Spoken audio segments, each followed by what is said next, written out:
Good? Opponents? We affirm, contention 1 is feeding the machine. Implementing a universal basic income would boost the economy in 2 key ways. First is by boosting demand.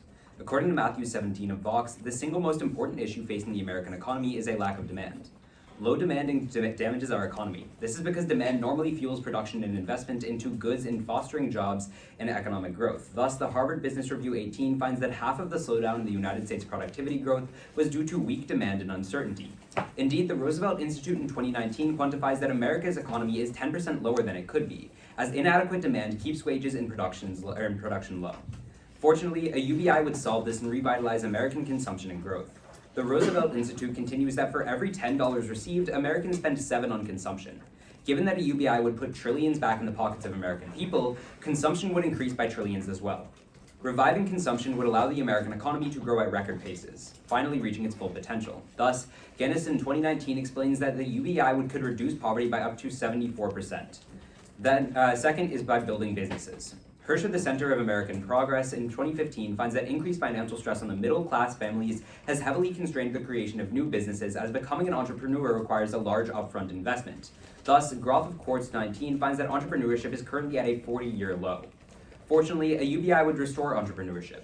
Kreng of the University of Bristol 15 explains that with a guaranteed income to fall back on, people will be more willing to take the risk of starting a business. In addition, those previously unable to finance their own businesses would now have the means to start their own firms. Thus, Sentence of the World Economic Forum quantifies that a UBI has historically increased entrepreneurship by upwards of 300%. Crucially, Slavinsky of the Goldwater Institute finds that for every 1 percentage point increase in entrepreneurship, poverty decreases regionally by 2%. Contention 2 is a broken system. The Heritage Foundation finds that the government's welfare spending has increased by $1 trillion alone in the last 50 years. However, Schaefer of the Harvard University finds U.S. extreme poverty has doubled during the same time period. The welfare system has failed to do its job. Thankfully, a UBI can help for 2 key reasons. First is by ending inefficiency. As the Washington Times reports, due to a high level of mismanagement and a lack of structure in the welfare system, numerous programs suffer substantial losses in funding year after year. This is why Jan of the Washington Post finds that in the last year alone, over 1/4 of those living in poverty, a total of 13 million Americans, did not receive a single benefit from the system. The implications are disastrous. As an analysis of disability assistance alone, Johnson of USA Today finds that 10,000 individuals died while waiting to be granted the welfare that they qualified for. Fortunately, a UBI would solve this issue. Cobra to the Nation explains that even a modest UBI would eliminate extreme poverty within the United States. Second is through the lock-in effect. Welfare traps its recipients into cyclical poverty. Dorfman of Forbes writes that as the income of a welfare-dependent household reaches the poverty line, its recipients lose access to up to 50 to 60% of their initial benefits. Unfortunately, many Americans cannot take the risk of losing this source of income. For instance, The Hill writes that 44% of Americans cannot currently afford an unexpected $400 expense. As a result, Forbes finds that low-income families currently turn down opportunities for promotions or raises because the higher earned income is not worth the immediate losses that losing one's welfare benefits would entail. Because of this, Cove of the Wall Street Journal finds that 95 million individuals have given up and left the workforce. Fortunately, Sentence of the World Economic Forum explains that a UBI would shift this dynamic, writing that while welfare creates a ceiling that punishes people for escaping poverty, a UBI would create a stable floor for which people could build upon and would always reward people for working. Thus we affirm. Currently, poverty decreases by 74%, and can I also see extreme poverty growth? Schaefer. Can you get Schaefer on this side?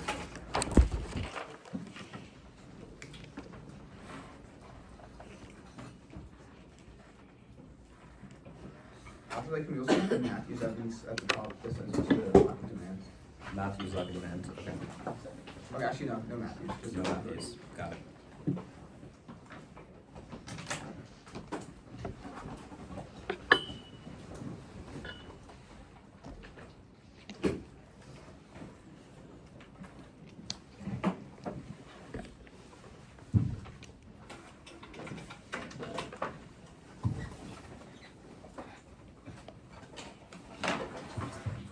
This is 74%.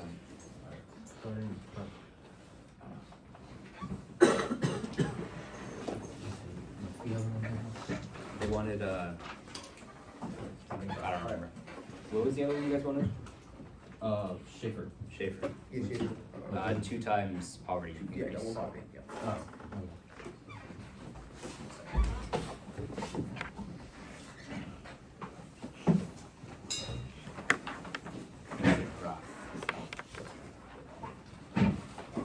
Starting from like, starting from,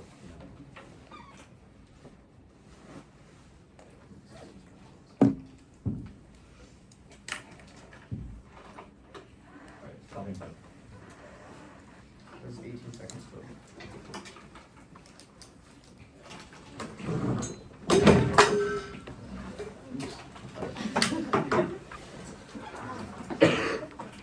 I'll get it.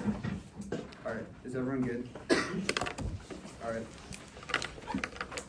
Bridge negates. Our sole contention is macroeconomics. The International Global Management Foundation contextualizes that 98% of economists believe that replacing means-tested welfare programs with a universal basic income is a bad idea. There are numerous structural reasons why a basic income would harm economic health.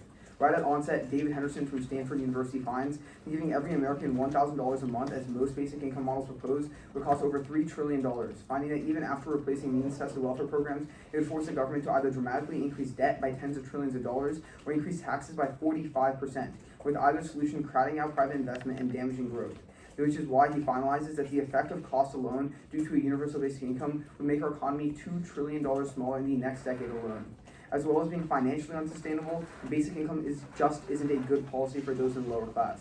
Joseph Greenstein from Harvard University reports that the average poor person in America receives $30,000 in benefits from the government due to means-tested welfare programs, but affirming would eliminate this money and reduce the amount of money the poor get every year to at most $12,000, meaning that Americans who need the help the most will have their net worth cut by up to 66%.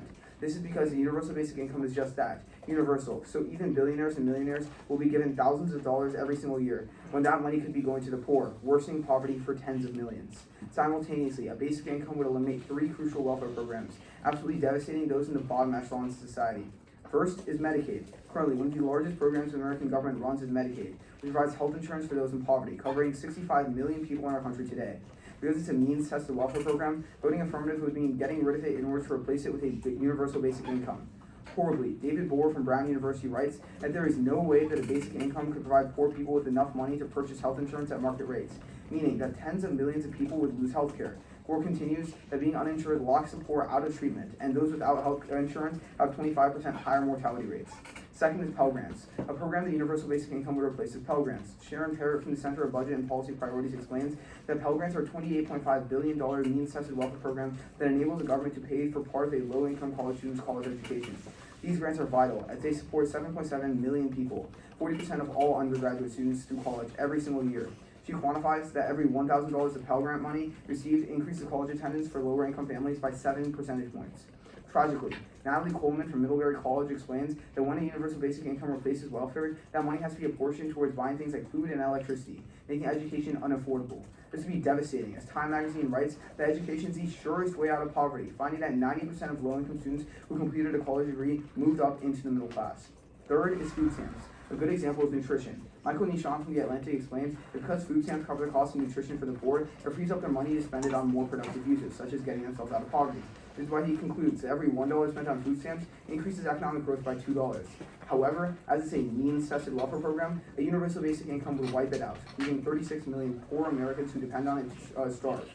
Overall, it is better to let America continue the prosperity we have seen in past decades. Professor Bruce Meyer from the University of Chicago indicates that because of means-tested welfare programs, the amount of Americans living on $2 a day is 90% smaller than it otherwise would be, and overall poverty is 44% smaller. We're the only side which you know for sure alleviates suffering. Vote for the facts, vote negative. Can I see $35,000? And can we also make 90% smaller than it otherwise would be, like the last card? Yeah. Is this call part fine? I'll just see the website on the 35,000. Okay. Sure. No, it's not.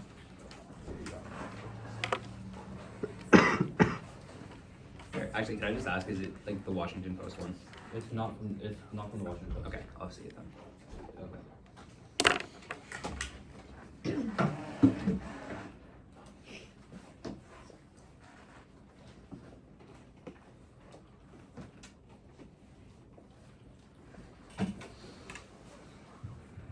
Starting right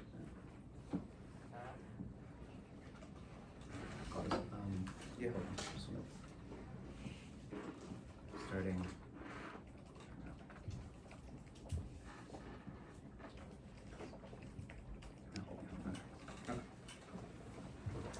was the other card? The other card was that poverty down like 44% otherwise. Meyer.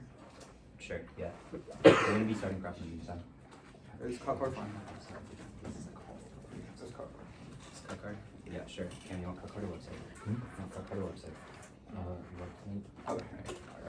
Okay. Wait, cut card's fine. I'm like very tired and everything. Okay. Starting to restart. Start now.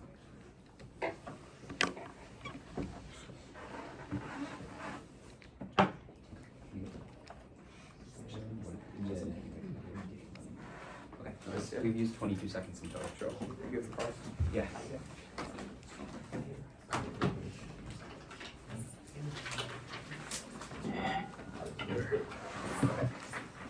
Mind if I get first question? Yeah, go for it. So your evidence that says that people are going to get like $35,000. 28,500 is the median. Alright, sure. States, 35,000 in the So United States. that is contingent on these people getting literally every possible benefit, No, right? it's not. It's the It- average it- welfare it package that is. we give to each person. You can Okay, read the we're gonna read evidence, the right? indite to it, but Sure, it's read the like indite. if The you evidence click is on pretty this clear. study that your thing cites, it specifically talks about receiving every single benefit. And Because card food says stamps, that it's the average welfare package that the government sends. I don't have to tell you, bro, your card's bad. Like if you just mean, look at the tell me study in inside rebuttal, it. right? Alright, sure. Alright. Okay. So, are your only links into decreasing poverty from your first contention? What? No. What are the other links? Keeping people from staying trapped in poverty. 13 million people don't receive any benefits. No, You but allow I'm them to get out saying of that a poverty. UBI that specifically takes people out of poverty, right? Okay. Your links into taking people out of poverty is from your first contention. No. Your subpoint B on your second contention is just saying that like SQO isn't working, right? No, we're saying that the SQO traps people into poverty, so when you stop trapping people into poverty, naturally people are out of poverty. Okay, wait, so you're saying people purposely stay in poverty right now because of the welfare system? Yes. Sure, I mean, we'll respond to that. Okay. You ask a question. On your second contention about Pell Grants, one of the prerequisites to getting a Pell Grant is getting a high school education, right? Like graduating high school and getting into school? Maybe, I don't know. Yeah, okay, cool. Do you got a question? Okay. Alright, let's talk about inefficiency. Yeah. So you say, what, the inefficiency, like, makes you lose funding, makes it too expensive? No. What? No. The inefficiency we say is like a lot of the money we don't know where it goes, and then on top of that, there's like So a how ton much of is different. gone? Hold on, we'll get to that in a Yeah, sec. sure. The big part, because we're not going to be going for that part mostly, Okay. but we're going to be going for the idea that like because you're kind of mishmashing a bunch of individual programs, there are a lot of cracks in between, and a ton of different people fall in between those cracks and are not accounted for by the current welfare So how system. much people miss out on like all welfare? 13 million. Like, that's complete, like, you don't get anything? Yeah, it says they That's don't funny. receive any benefits. There's a Washington Post evidence that cites that's only looking at like 6 programs out of 80. 6 programs out of 80. So what Yeah. other programs? Like the major There's 6 74 other programs. ones, right? The major 6 programs are There's definitely other food big stamps, ones. EITC, TANF. Like the major 6 programs are the ones that actually give money. The rest of them are just like tiny Wait, little why? benefits, right? Wait, where do you have this like idea that these other programs don't give any money? Tell me what the other programs do. I don't remember the names. Okay, well I can tell you that a lot of them are like hyper specific things about people in individual Sure, jobs Pell getting Grants stuff. is one. Huh? Right, Pell Grants is one that, Yeah. that your evidence doesn't cover. Pell There's a Grants lot of doesn't people give direct cash to people, Yes, it and they does. have to It be gives 8 million going. They people have to be money to go to accepted college. into an individual low-income college that is also partnered with the government that is also Wait, receiving wait, Pell wait, Grants. are you saying it's difficult to get a Pell Grant? Is that the response you're going for? We're saying that as there well? are still a ton Because we of tell you that people. 40% of all No, we're- undergraduates are getting Pell Grants, so even if it's difficult to get it, like the uniqueness Yeah, and no, status quo shows that it's not people about get how many access. undergrads get it, it's how many people become undergrads No, in the first point place. is that No, I get what you're we're telling you saying. that 8 million people still get access, so even if it's difficult to Cool. get a Pell Grant, people still Yes, get the education. but we're saying that benefits. people don't even have the opportunity to get to the point where they can receive a Pell Grant without having a decent But high our school evidence- Let me finish, please. Our evidence says that these people Okay, do can I, get that. yeah, cool, but there are a lot of people who aren't able to get it currently who can get it due to the extra income that allows them to get a better high school education.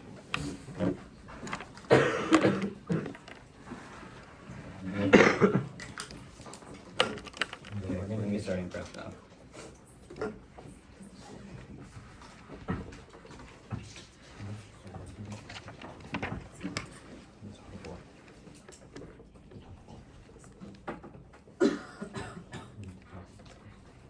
The top of their case, they say that 98% of economists don't like it. It costs $3 trillion.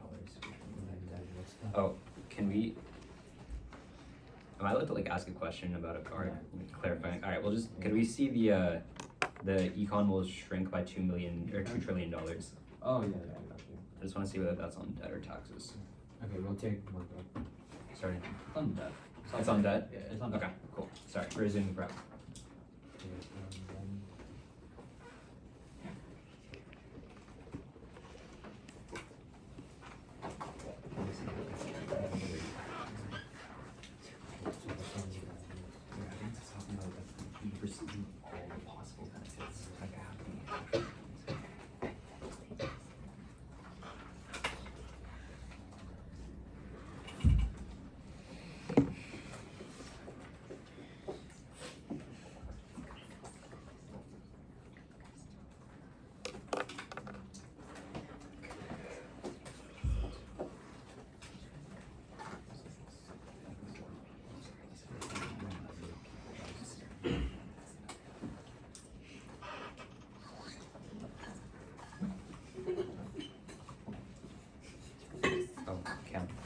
sorry, we're gonna be resuming a little bit of that.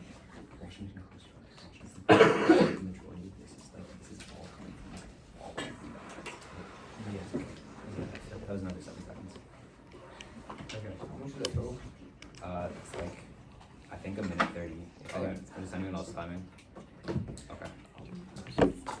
So we do 30 total. Yeah.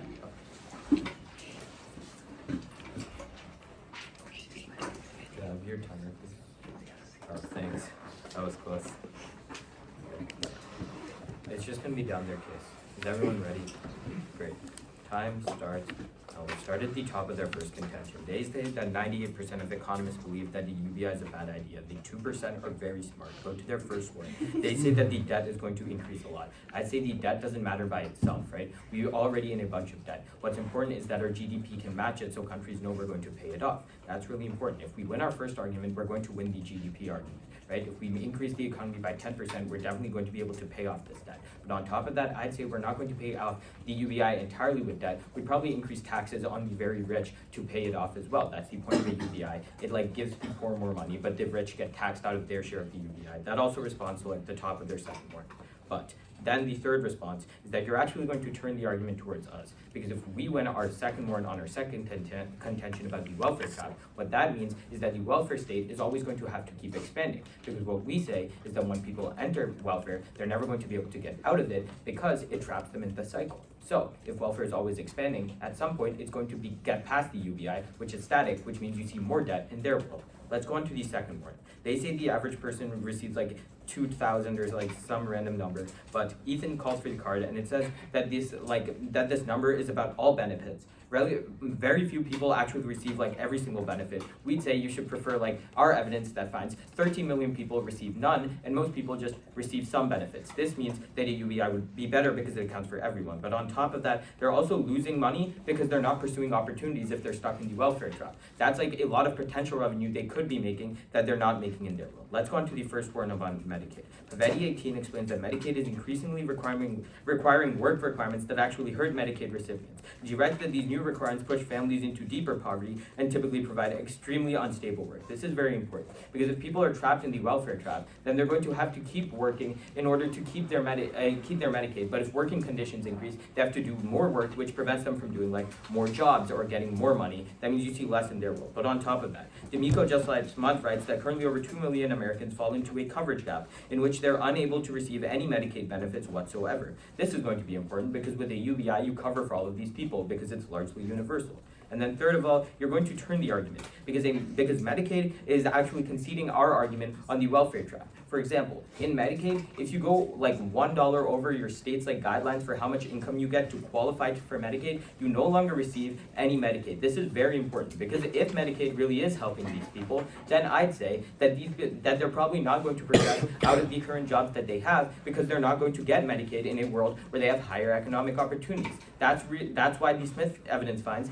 that they're turning down promotions and preventing themselves from rising up in the economy. That's really important because one, it prevents them from getting more money to pay for their benefits, but two, it also prevents them from getting private insurance, which is a lot better than Medicaid. On the second argument about Pell Grants, you can turn it. What Luca 15 finds is that every additional Pell Grant dollar to an institution leads to a roughly 55% increase in tuition. This is because colleges think the federal Pell Grants will cushion tuition hikes so students will be able to pay more. This also delinks all of their studies about Pell Grants increasing college attendance since they don't take into account the external cost of increasing tuition at large. This is going to be really important because every $100 increase in tuition decreases enrollment by 1%. You see less education in their world. But instead, what Smith finds is that you saw up to 90% increases in education in a world with a UBI because people can actually pay money for their kids to go to college. The third argument on food stamps. What the Cato Institute quantifies in 2013 is that even at its highest level of funding, SNAP program gave the average household only $4.50 to feed their entire family.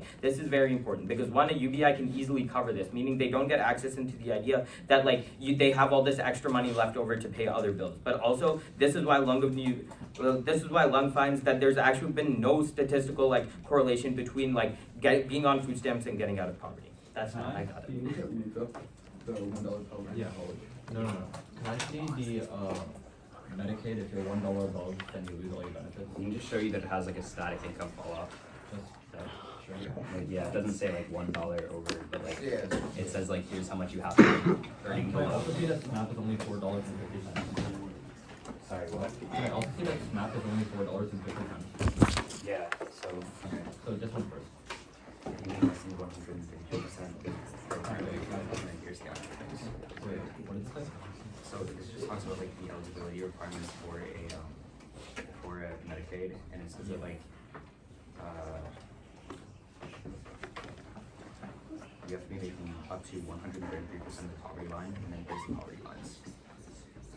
You have to be making like under 133% of that in order to qualify $1 over and over.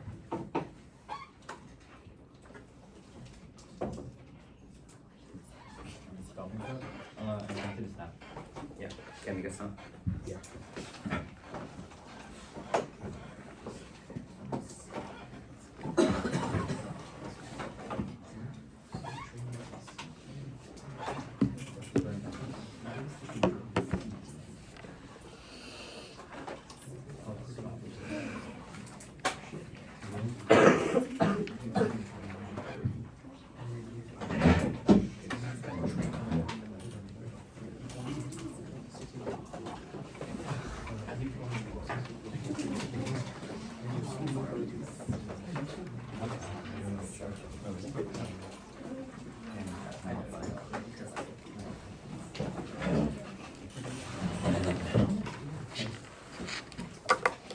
It's going to start off by responding to the responses you just heard, so on my case, and then I will address their case. Is everyone ready?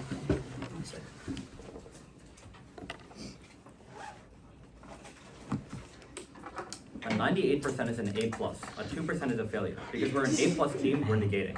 We had a couple responses in. The first one is that debt doesn't matter insofar as GDP growth can match it. But we know that increases of debt crowd out GDP growth. That's because when debt increases, what ends up happening is that private investors have to buy more bonds, and they don't use that to fund the economy. This is called the crowding out effect. Which is why the University of Pennsylvania tells you that when you finance a universal basic income with debt, you decrease the total size of the economy by 10% over the next couple of years. Then they say that the government will do it by increasing taxes. First of all, not likely. Republicans don't like taxes. And second of all, even if that's true, the NBER finds that because taxes take money out of the economy and the government is usually inefficient, and you decrease investment from the rich, you decrease economic growth by 1 to 2% for every 1% increase in taxes. But then they say specifically on the Greenstein evidence that our evidence is talking about like all these welfare programs. That's not true at all. You can call for the Cato Institute. It's talking only about 7 out of the 127 anti-poverty programs, the 7 most used poverty programs, and it evaluates how each of them is spent on the state level, and it concludes that the median welfare package is about $35,000. But then they talk about how this is a welfare trap. No, it's not a welfare trap, because we tell you they need the $35,000 in order to get out of poverty in the first place. Then on Medicaid, they talk about increasing work requirements. First of all, work requirements are only increasing in a small amount of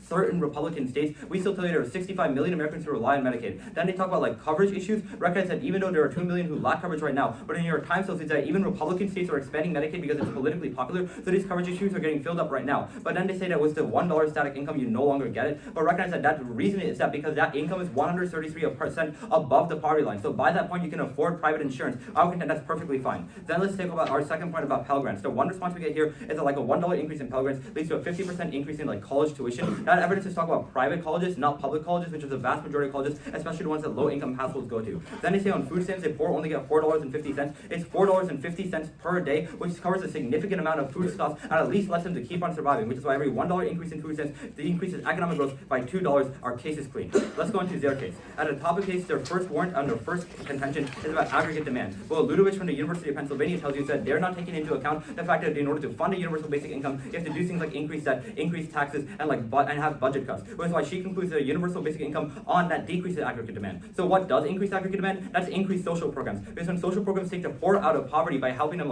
lift themselves up, what ends up happening is that these poor can now spend on the economy. As a result, in the past 26 years, the Center for American Progress finds that poverty has decreased by 1/3 due to social welfare programs, means tested, and incomes of poor to poor have risen by 85%, and every $1 spent on welfare programs leads to $7 of economic growth. Let's go into our second point about building businesses. Recognize that the same effect applies with welfare systems right now. The logic is really simple, because you still get the background, in order to be able to take risks, you still get the social safety net. As a result, they conclude every 10% increase in the size of the welfare state increases risk taking by 37%. But then second of all, recognize that I would contend that we actually have more risk taking in our world. And the logic is really simple, because welfare gives them more money fundamentally than a universal basic income. It gives them more money, and it gives them things like free healthcare and free food. So no matter what, your basic necessities are always going to be covered. So psychologically, you're always going to be much more likely to take risks. That's why universal basic income income is probably not going to increase. Under specific stats, go back up to the first one. Their 74% decrease in poverty is contingent on means tested welfare programs still being there. It doesn't talk about replacement. And on the point about increased entrepreneurship, means tested welfare programs still exist. Let's go into contention 2. At the top of their contention 2, they say extreme poverty has doubled. That's because their statistic looks at it from like a certain period of time up to 2008. Well, in 2008, we were in an economic recession, so of course extreme poverty would be higher then. Moreover, the only other time that extreme poverty increased was in 1996 when some welfare programs were cut due to work requirements. So obviously, we see that welfare is correlated with decreasing extreme poverty. Their first one is about efficiency. But recognize that replacing it all with a universal income is not always going to be better, because housing, food, and healthcare all cumulatively cost about $30,000. So replacing it with a universal basic income means that you still can't afford it. You're still like $20,000 like under. As a result, it's either some people get welfare or no one gets welfare. Moreover, their evidence is only looking at 8 programs out of the 127. Under the last point about welfare traps, Weissman of UCLA tells you this is a Republican talking point. What the way welfare actually works is it phases out. So as you get more income, you get less welfare. As you get less income, you get more welfare. So it's not like an immediate trap cutoff. You phase out, so you still get social stability. Which is why Krugman indicates that in Europe with means tested welfare programs, we see more social mobility. Thus, I strongly urge a negative balance. Here for cross.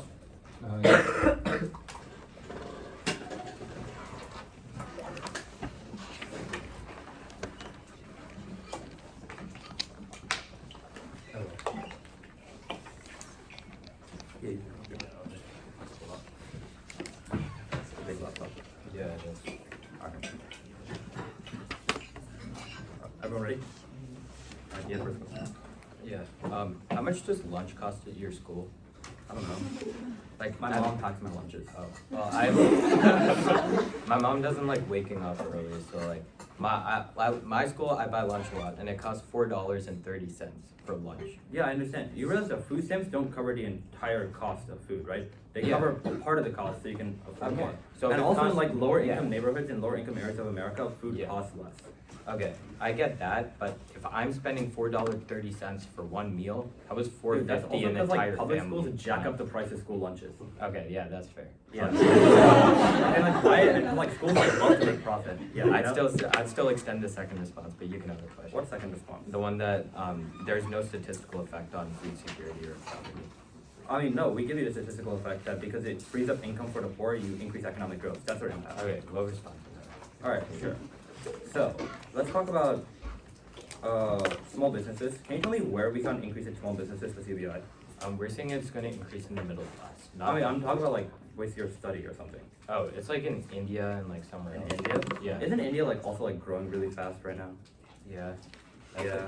Okay. All right. So could the US if we did a UBI? I disagree. Well, I don't. So. We'll Do you want another question? I don't really have. Oh yeah. Is 98 a bigger number than 2? I don't know. I'm not that good at math.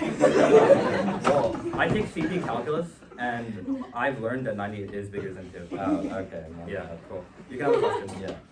So you say that like very few people are going to like. You say it's like between some or all, right? So at like what point do we like are we able to decide that like some people getting a set amount more welfare is better than all people getting? Well, I mean, insofar as like even if all people get a universal basic income, they're still in absolute poverty. They still can't afford food, education, healthcare. How can then giving like 65 million people healthcare probably outweighs that? I don't know the exact specific point, and I don't feel like I have to quantify that. I just know that right now, means tested welfare programs are definitely better than a UBI. Okay, but I disagree. You have I a mean, I question. disagree with this too. Oh, that's fair, I guess. Yeah. Sure. Let's talk about building businesses. Can you give me an example of a business that would be made? I don't know, like, I have like this really cool idea for like, but like, I don't have the money to put it on the App Store right now. If I was getting like money from a UBI, I'd probably do that. If you put it on the App Store, how much would it cost? Huh? Like, How much do you intend to like sell it for on the App Store? I'd probably just make it like 99 cents. I don't know. Like, I'm just saying, like, it's a hypothetical example. There's lots of people in the middle class who want to create companies but can't because they don't have money. All right. Yeah, that's fine.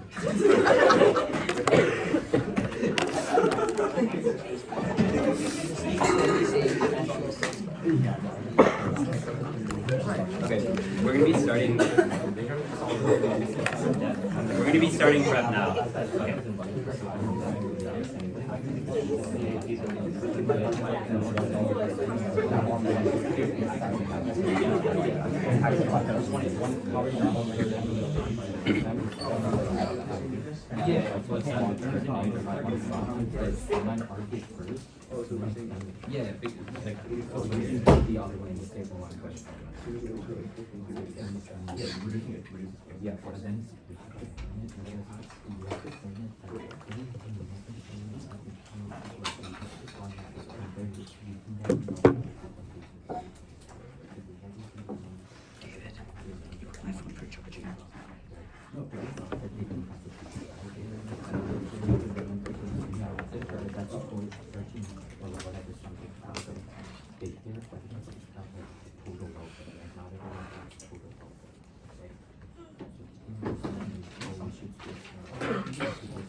Okay, we have 10 seconds left.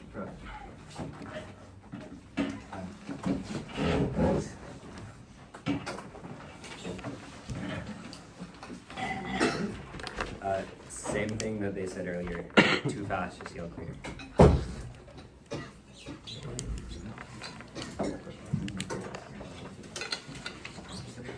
It's gonna be starting off our first contention, or just our case, their case, really. Okay. Is everyone ready?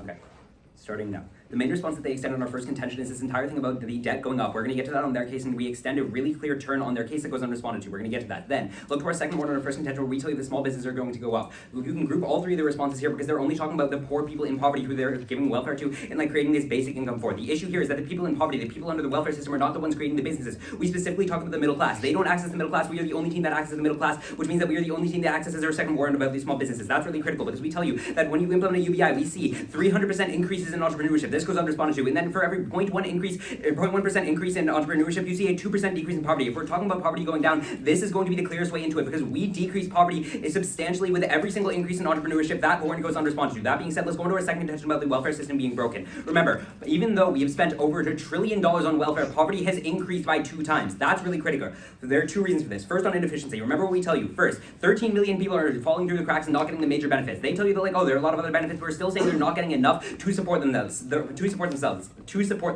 Then secondly, remember what we tell you that there are 10,000 people that died because they weren't able to get the unemployment insurance because they were falling through the cracks. They also don't respond to this. These 10,000 people dying per year can easily be prevented by the idea that we're giving them a universal basic income which allows them to get the insurance that they need. That being said, let's go to our second word about the welfare trap. They only give you one response. They say that it phases out, but this entirely ignores the things that Cam say in rebuttal, which is their Medicaid argument specifically refutes this. Medicaid, one of the most important things, cuts off at a very specific income bracket. It doesn't like gradually phase out. If they go $1 over, they entirely lose their benefits. This is the warranting behind our case that they entirely forget to respond to. And they also forget to respond to the statistics where we tell you that 95 million people have left the workforce for fear of losing welfare. 95 million people. And on top of that, we have our Washington Post evidence which really specifically tells you that a lot of people are foregoing promotions and foregoing raises just in order to stay inside the welfare, keeping them in poverty. That's another clear way to link into poverty. That being said, let's go into their case. Let's talk about debt. They tell you that debt is going to increase. We tell you 2 things here. First, we tell you that taxes are going to increase on the extremely rich. Their evidence about taxes being bad is about taxes across the entire income bracket. We talk about just the rich. They say that Republicans don't like taxes. They don't like debt either. We're still going to have to choose a mix between the two. And then secondly, they completely neglect to respond to our turn, which tells you that in the long term, welfare is going to increase debt more. Because insofar as the welfare state is constantly expanding because more people get trapped into welfare, that is our second warrant, the welfare state constantly expands compared to a UBI, which is a static cost, which means that eventually in the long term, you see more debt and more of the harms that they cause. That's a clear way to vote for us. Then, on their first warrant about Medicaid, remember that we tell you that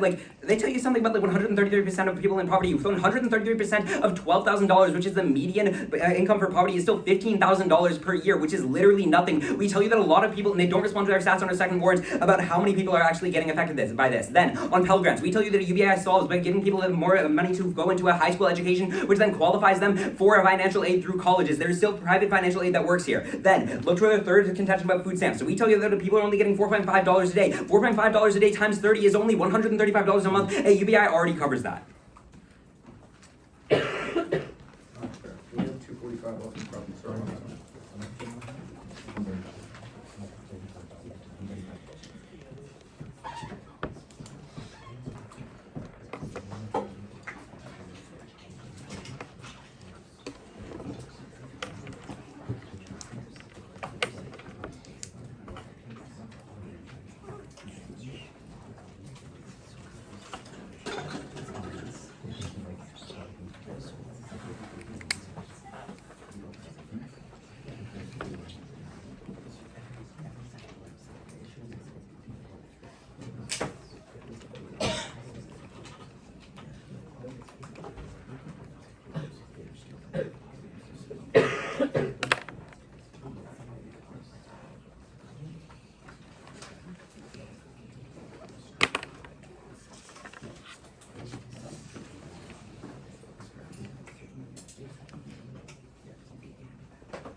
Can I see Medicaid 95 million? Yeah. 95 million people left the workforce. Oh, that's not Medicaid, that's just welfare in general. Oh, can I see that? Yeah.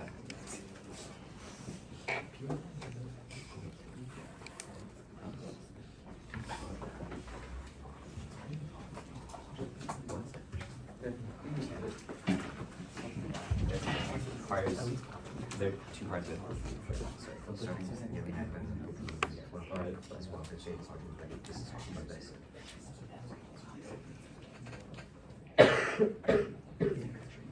Oh, okay. Holding coach.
That was 2 minutes and 52 seconds.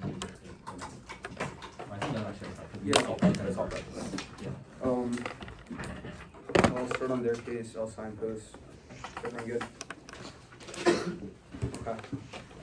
On the first one, on demand, they dropped CAP turn the AR research tells you that poverty's been down 1/3 and 85% increase in wages. That means that the increased consumption, you already go with the school because these people get more access to more income, which means that they're able to buy stuff from the goods. If you take this away, that means that the amount of income goes down, which means that there's going to be less aggregate demand in their world, which means the economy on net actually slows down. That has a couple of implications. It also means that if we increase the wages, which they concede because empirically the wages went up, that's really important because that means that any of their impacts about taking people out of poverty is already happening in our world because people get access to increased poverty and also more welfare than they do. Then on the second one about businesses, they say is that we tell you is that welfare gives you the exact same kind of social, the same kind of net that UBI does. They say that that's only for the lower class, not for the middle class. What we say is the middle class also see the welfare as their own safety net because if they go into poverty and they take this risk and they lose their income, then they get access to all this welfare. That's not as if like they can't get access to welfare if they were ever middle class. And on their second contention, first on inefficiencies, they first First off, the evidence that they talk about where they say 13 million people don't get access. So we're talking about 8 out of 80 different programs. Obviously, there's going to be more coverage. You see more programs covering more people. But also, secondly, we can see the New York Times evidence which tells you the welfare state that the Republicans are expanding the coverage based on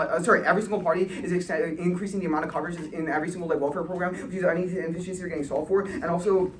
Their evidence isn't applicable. But then go to their second one where they talk about locking in poverty. First, what they say is there's Medicare has a hard cap and people get knocked out of poverty. But what they don't recognize is that we're talking about holistically all this welfare has a phase out effect where even though you may lose Medicare as you go slowly up, what that means is you slowly lose some of the benefits. You always get access to some of the other benefits. Medicare isn't the only benefit that you get access to, but also the Krugman evidence, which goes conceded, tells you that empirically in European countries that have stronger welfare statuses, there's more social mobility, which means that empirically if you look at the real world, their case is wrong. Then their evidence that says 95 million people have already left the job force to get access to welfare. If you scroll down to their evidence, it says that these people are only doing that because they're lazy, which would be in either world because UBI gives these people the exact same money and the exact same problems as to why people would be lazy because they think they have the money and they don't need to do anything. Then.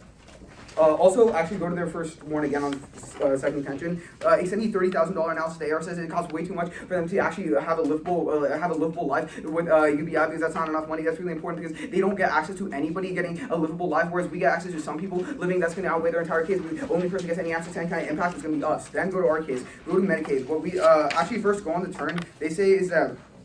They make this turn that's completely contingent on increasing the welfare state, which says like the welfare state gets bigger, then we end up our case is not need A, that they don't give any time frame as to when that would happen, but B also does contingent on case we win, their case we win. Then the easiest place to vote is going to be on Medicaid. What we tell you is that 65 million people are completely dependent on welfare from the government to get access to health insurance. If they don't get that, they can't afford market rate health insurance from like any kind of private company, which means that all these people are going to be left without healthcare, which increases mortality by 25%. Their only response is that there's some kind of like healthcare, there's some kind of like spending trap. But that doesn't really matter because we say that we would outweigh their entire case just on severity because people are dying. Any kind of economic benefit that they have doesn't matter because people are going to die in the first place. That's going to short circuit any kind of benefit that they get, and also they it doesn't let their case be true because there's still other kind of welfare stuff that stops the welfare trap from happening. All right, ready for the toss? Yeah. Yep. All right. Do you mind if I get first question? You go for it. Okay. In your summary there, you just told me that like our card says that people are lazy. Where? Just talk about dependence. Yeah, like dependence, like the welfare trap. Wait. I just control out the word lazy and it just doesn't come up. No, like dependent is lazy. Like I would contend that people can still be dependent on the UBI, so they What? won't have to want to work. You can't just live on $12,000 a year. Like people still. So no, our argument is that people wait, are so you're saying- forgoing work in Wait, order so to you like admit make that sure that they people don't live lose the. off Hold on. welfare Here's the and not difference. Here's the $12,000 difference. a year? Alright, People yeah, are yeah, motivated wait. by money, right? Wait, just Just real yes or quick, no? just People real are quick, motivated right by money. before what you said people can live off of welfare but not UBI. No. No. No, Was it I'm like saying on it's the a opposite risk side, analysis. dependence, Here's the right? difference. Okay. People are motivated by money, right? No, we're saying that your evidence. Dude, that's a is yes not- or no question. Wait, People are motivated by money, But yes or you're no? ignoring the overall like reason we indicted your card, right? We're saying that your evidence has nothing to do with your warrant. It's Okay, a separate argument. And I'm it's a going to separate tell warrant, so you don't why have it, criminalization. I'm going to tell you why it does. So the Your question evidence doesn't talk about your warrant. the It doesn't question is, mention are that. people motivated by money, yes or no?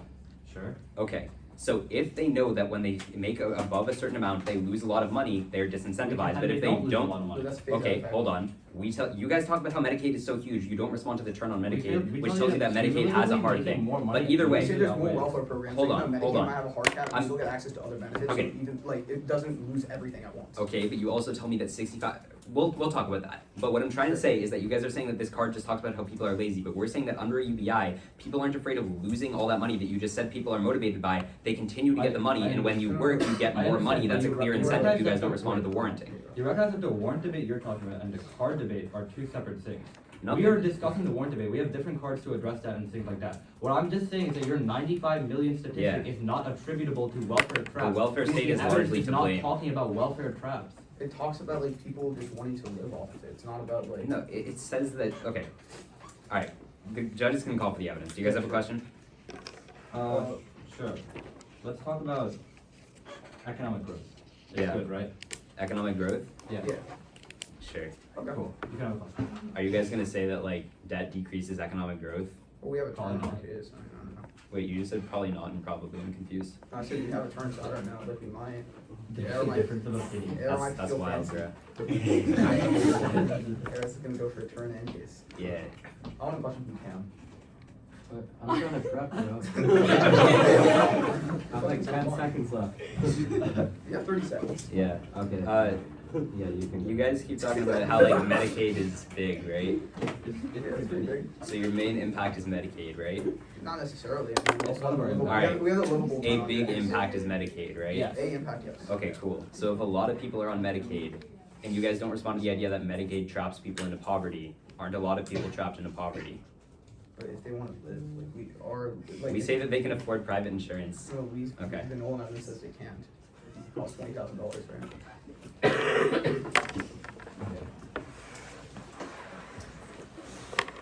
We're gonna be resuming our last 20 seconds of prep.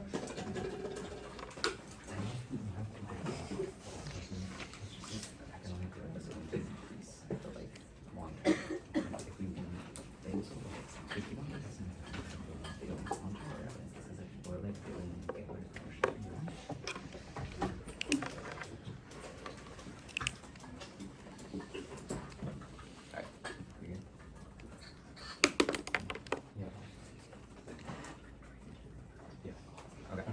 Let's prep. It's gonna be our case and then their case. My bad.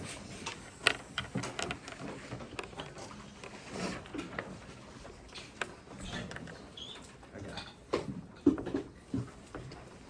Is everyone ready? Okay, great. Our case, their case.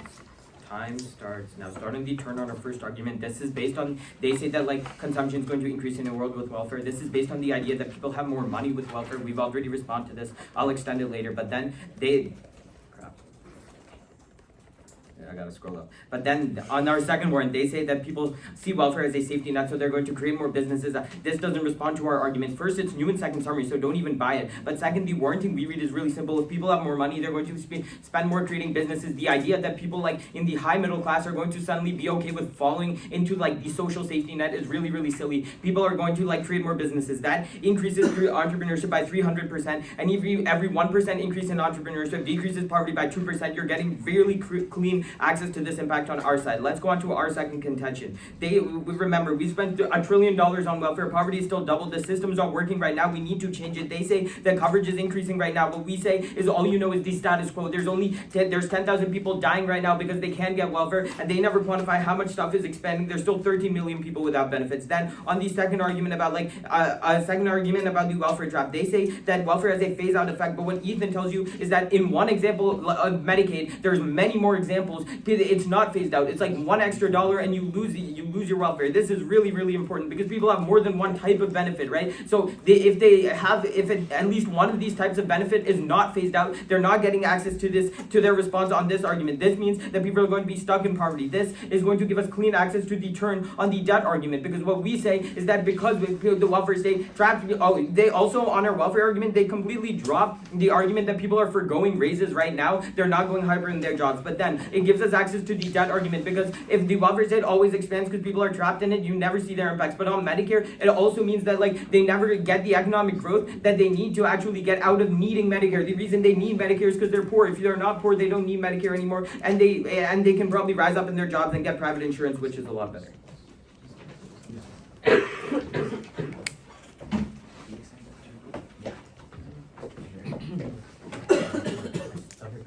Alright, let's go to under small business thing. Is everyone ready? Key details are when people have more money, they're more willing to take risks with businesses because they have a safety net. By that same logic, welfare also acts as the same safety net, which is why it also increases risk-taking, meaning that no matter what, the amount of small businesses created in the economy ultimately stays the same. He says that, the middle class is never going to be willing to risk going to poverty. First of all, he says it's new in second summary, it's not. It was in my rebuttal, this analysis. Second of all, this response is new in first final focus. But I would contend that the entire risk of starting a business is that when you invest money into a business, if it fails, you go into poverty. The middle class now knows that if they fall into poverty, they are fine, which is why they're more likely to take risks, meaning that this argument is ultimately non-unique. But then let's go into the second argument that they go for. They talk about inefficiencies. Right now, 13 million people don't get it. We have two responses. The first response comes from that is only analyzing 8 out of 80 programs. The second response comes from the New York Times, which shows that right now we're seeing expanding coverage. They say we don't see how much expanding coverage. We just tell you that insofar as we see you need this expanding coverage right now, we're going to solve back for this issue and solve back for the 10,000. Moreover, the more important issue comes from the Greenstein evidence, which tells you that right now the average welfare recipient gets $30,000 from the government. But if you replace it with universal basic income, that reduces down to $10,000. Why is this really important? With $10,000, you cannot afford food, healthcare, and housing altogether, meaning that it's either some people get welfare benefits and some people get out of poverty, or no one gets out of poverty and some people are still always better than no one. Then let's go into the next point about the trap-in. I would contend you can mitigate this offense with the UCLA evidence, which tells you that with phasing out specifically, most people are willing to go out of work because most welfare programs are not this static. Moreover, we would contend that even if Medicare is static, on net, it's not enough of a disincentive insofar as the Krugman evidence tells you in Europe with stronger welfare states, we see more social mobility. We tell you that the incomes per report in the past 26 years due to welfare has risen by 25%, and we have seen that poverty has been cut down by 1/3. Obviously, the welfare trap is not much of a trap. Let's go into how we win. We win on Medicare. Our one response is about income traps, but it's not responding to the actual link. We tell you that 65 million Americans rely on Medicaid right now. If you vote for them, you get rid of means-tested welfare programs so the Medicaid goes away and UBI cannot replace it because UBI is not enough for health insurance. That's really important because we tell you that even if UBI is, we tell you even if it causes a welfare trap, even if it decreases economic growth in the end, economic growth and poverty and increased traps don't matter insofar as without healthcare you die. They say economic growth falls back, but they themselves tell you that the bar for getting out of Medicaid is really, really small. So these people will still be unable to afford it if you get rid of means-tested welfare programs. Still more people die. This outweighs on severity because if you die, it doesn't matter how poor you are.